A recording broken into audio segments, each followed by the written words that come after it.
No one who has not felt it can understand the pain of an exile. Living in a country that is not your own, among people who are not your people. Always a foreigner, an outsider, someone who does not belong. Two families living in Zimbabwe, but the country they call home is Malawi, a country they have not seen for nearly 30 years, a sad, troubled country.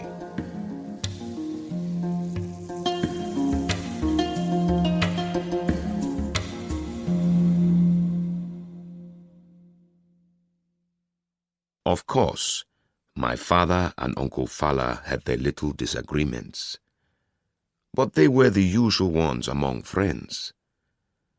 Then there were all those moments of loneliness, of no hope at all, that everyone in exile feels. But they always survived, because they missed home so much. They never doubted they would return one day. That was all my father and Uncle Fala dreamed about, the return to their own country. They talked about home all the time, how they grew up, the games they used to play, the schools they went to, the fight for freedom. "You young ones have no idea what we had to do to get rid of the British," Uncle Fala used to tell us whenever he could. He was proud of the injury to his leg, which he said he got in a street battle against the government in the 1950s. And then my father, of course, felt he had to show us the marks on his back, which he got from beatings in prison. "I was in prison for a week," he would say proudly, "not like others who only got injured in a fight." Over the years, his time in prison became a month, 6 weeks, then a year. "Don't listen to him," Uncle Fala would answer. "He fell out of a tree. That's how he got those marks." And he would break into a great, deep laugh. "Now, I'll tell you how he really got his injury," my father would say, also laughing. And they would go on like this. It wasn't just that they liked each other. It was much more than that. They called each other brother.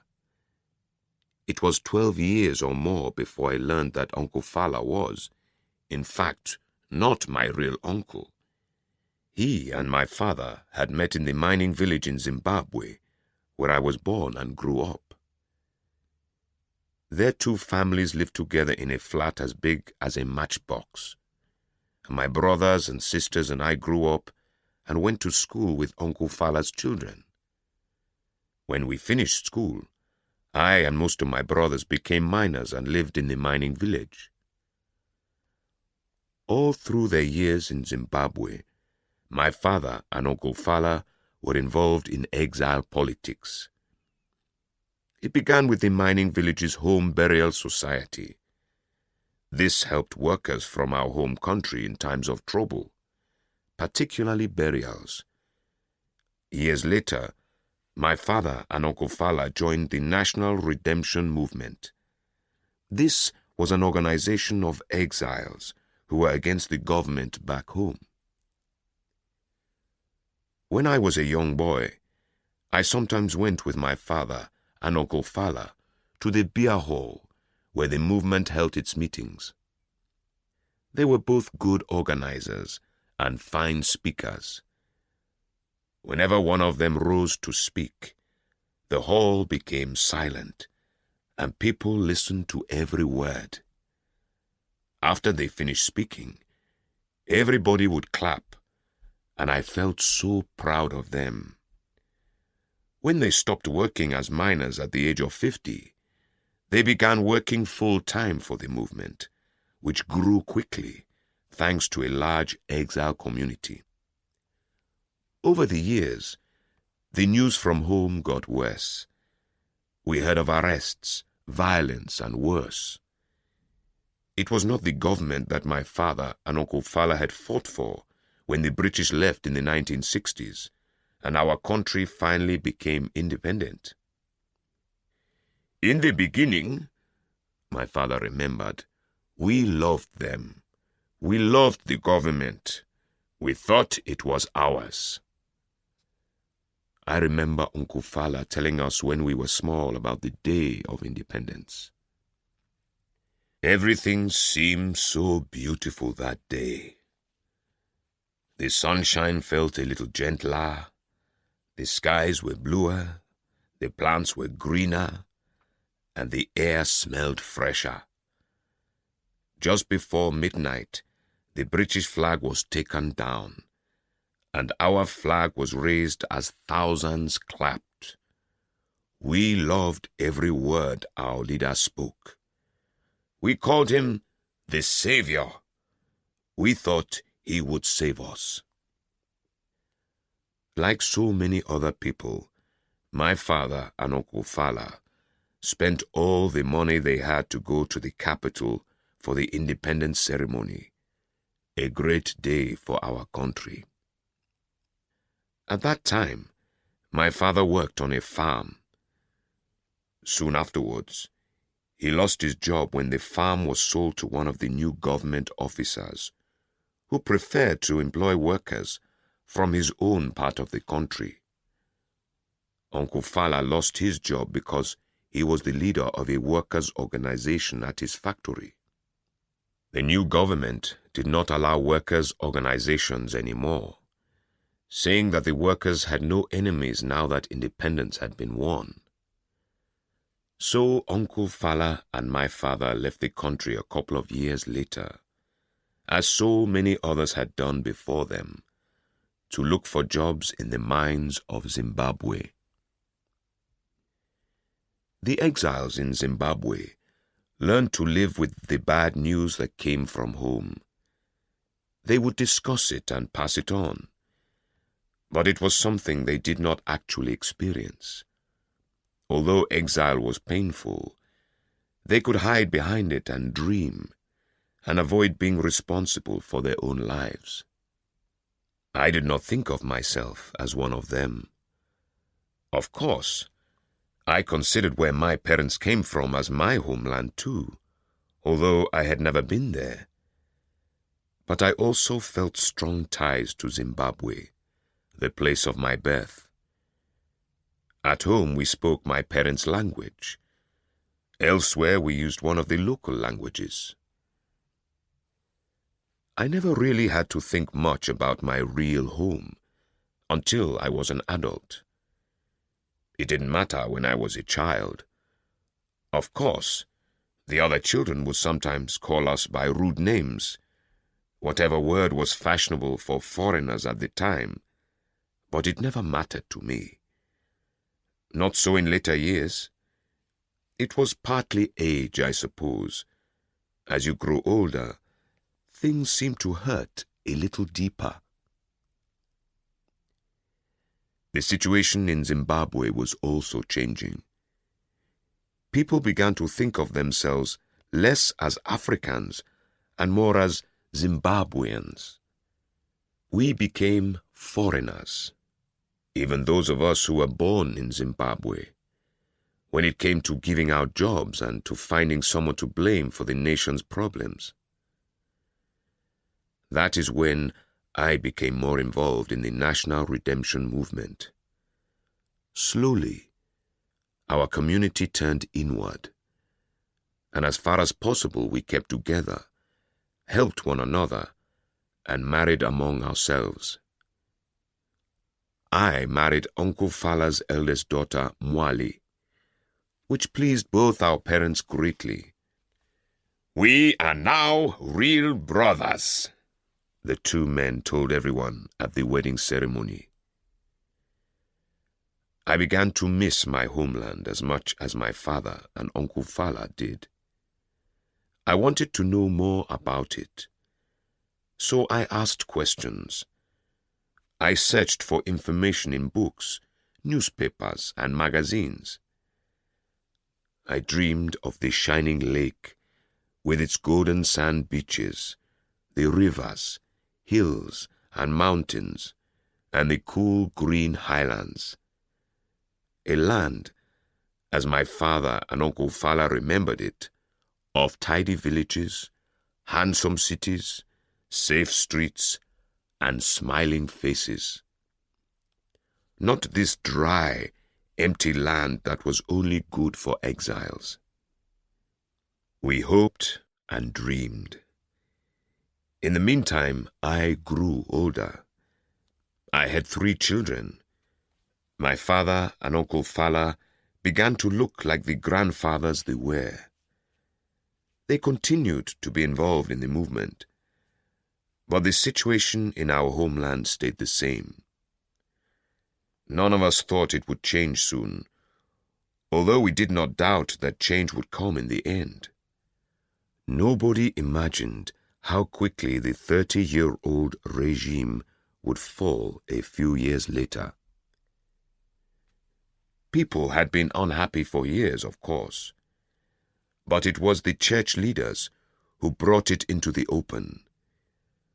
One Easter Sunday, the priests read out a letter in churches throughout the country. The letter did not ask for anything unusual, just simple things like respect for the law, freedom for political prisoners, food for the hungry. But the letter hit the country like a bomb. No one had ever demanded these things openly before. Some church leaders were arrested, and terrible warnings were given. But it was too late. The students, young and impatient, joined the fight. "Give us free elections," they demanded. "Let political prisoners go free." The universities and colleges were closed, and the students were sent home. That only made things worse, because the students took the message back to their hometowns.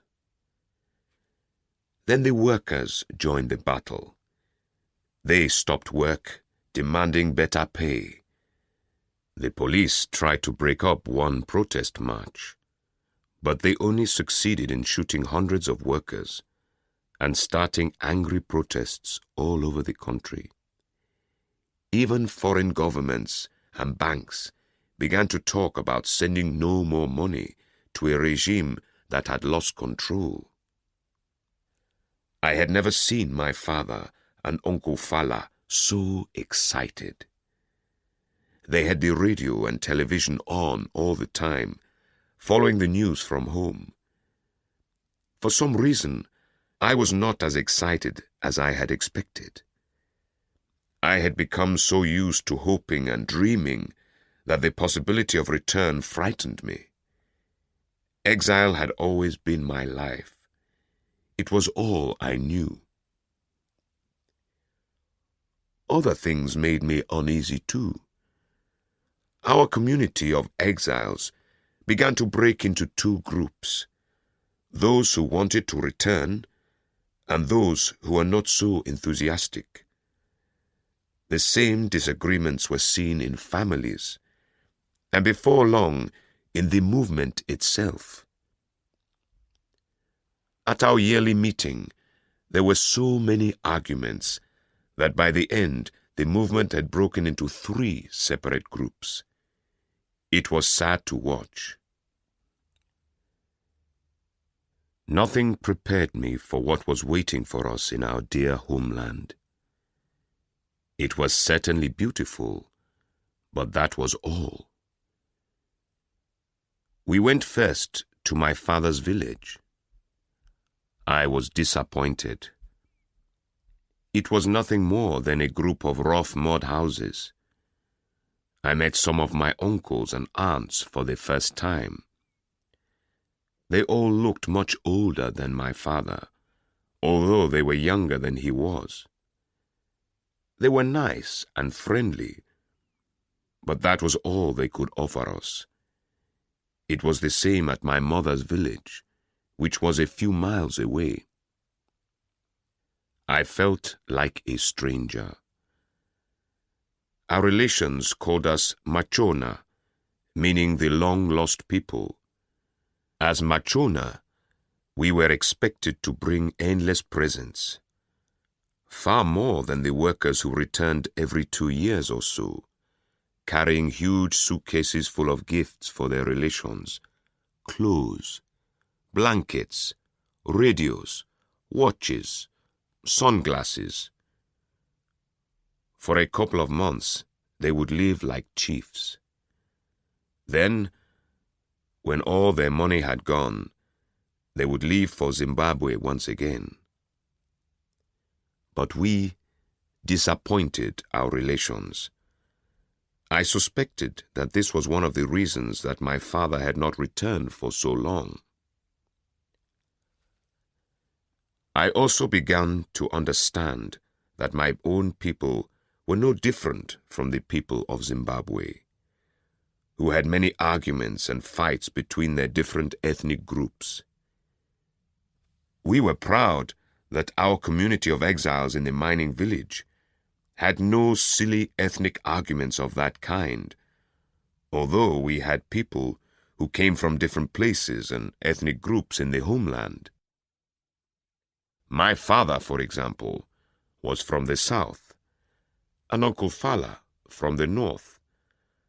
But back in our own country, I heard the same sad, silly arguments. In fact, it was more serious than that. All our politicians, old and new, seemed to want to make trouble between the different ethnic groups. Perhaps this was because no political party had any real ideas or plans for our country's future. My father, of course, soon got involved in politics. At first, he was busy trying to start a business with the money he had brought back from Zimbabwe. Then someone asked him to be a leader of one of the local parties. He said no at first, but I think that was only because he did not want to seem too enthusiastic. "Well, I have to do what is best for my people," he said in the end. "They need a man of my experience for leadership." It was good for his business. Many of the local businesses here in the South were owned by Northerners, and people were beginning to dislike this more and more. A few weeks later, I went north with my family to visit Uncle Fala. We were well received. Uncle Fala proudly introduced me to his relations. I liked his village better than my father's. The place and the people seemed less miserable. Mwali and I decided to make our home there and start a business. I bought 2 lorries to take fish from the lake to the capital. It would make me a lot of money. My father was not pleased with my plan when I returned for a visit. He said I was turning my back on my people. "But father," I protested, "we're living with Uncle Fala. He's your brother, remember?" "Uncle Fala is all right. It's his people who aren't." "I can't believe you, of all people, saying that." I did not tell Uncle Fala about my father's opinions. He was pleased that we had decided to stay. "You're my favorite son. You've been good to my daughter." Uncle Fala did not have a son. All of his 8 children were girls. Like my father, he had also started a business, which was doing quite well. Before long, he, too, was asked to join a leading local political party. And like his brother, he waited for a while before he agreed. And so, The two most important men in my life became caught in the new politics. Each party tried to organize bigger meetings, bigger marches than the others. No one discussed plans for government. Political prisoners locked up in prison were almost forgotten, except by their mothers. And no party called for national discussions on how to bring good government to our poor, weak, unhappy country. It was difficult not to be part of the noisy business of politics, but I tried to stay out of it. I missed the quieter politics of exile. Here, there was no hoping, no dreaming. It was all rough and real. Too rough, in fact. A couple of months before the elections were held for a new government, violence broke out. It was not clear who started it. Northerners accused Southerners, and Southerners accused Northerners. Both sides chased the foreigners, the outsiders living among them. Church leaders and others blamed the government for making the troubles worse. The government, of course, said that they were not responsible. Our Savior, now a very sick old man, said the violence proved he was right. It showed that party politics and elections were as foreign to the country as winter. One morning, we were woken by a noise like a bomb exploding. We looked out of the window. My lorries were on fire. We all knew why. But we blamed thieves for it. It was less painful that way. We were trying to keep the hopes and dreams of exile alive. But we could not hide from the real world any longer.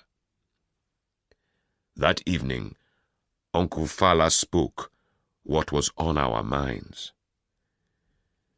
"You're not safe here. Maybe you should go home." "I thought I was home," I said, more in sadness than in anger. "So did I. This isn't the country your father and I left 30 years ago. They've changed it into something else, something terrible, that will eat us alive if we aren't careful." For the first time, he looked very old. "We'll be out of here as soon as we can." "No, you'll go alone. Mwali and the children will be as unsafe in your home as you are here." "But I can't leave my family behind." "It's for their own good and for your own good too," he said sadly. "Believe me." "It's not right," I said softly. "It's just not right." He did not look at Mwali or me, but I could see that he agreed. Mwali and I spent a sleepless night discussing the matter. We decided that we would either stay together or leave together. Nothing would separate us. But we did not have time to tell Uncle Fala what we had decided, because early the next morning we heard a large crowd shouting excitedly outside. "We want the Southerner!" they screamed. "We want the Southerner! Give us the Southerner!" "Hide under the bed! Quick!" Mwali whispered. The shouting came closer, and some people started banging on the door. Then the noise stopped, and we heard Uncle Fala's voice. "He ran away last night." "No!" the crowd shouted with disappointment. We want the southerner! You know how these southerners are, Uncle Fala shouted. They don't know what brave means. They may be good with books and take all the jobs for teachers and clerks, but that's all they can do. They can't fight. That boy may have balls, but he's no braver than a woman. The crowd laughed. Leave the house alone. Suddenly, he called out Mwali's name. Come and tell these brave sons of the north where your useless husband is. I could not believe what he was saying. Had he gone crazy? What should I do? She asked me desperately. I don't know. What's wrong with your father? I thought he loved me. He told me so himself.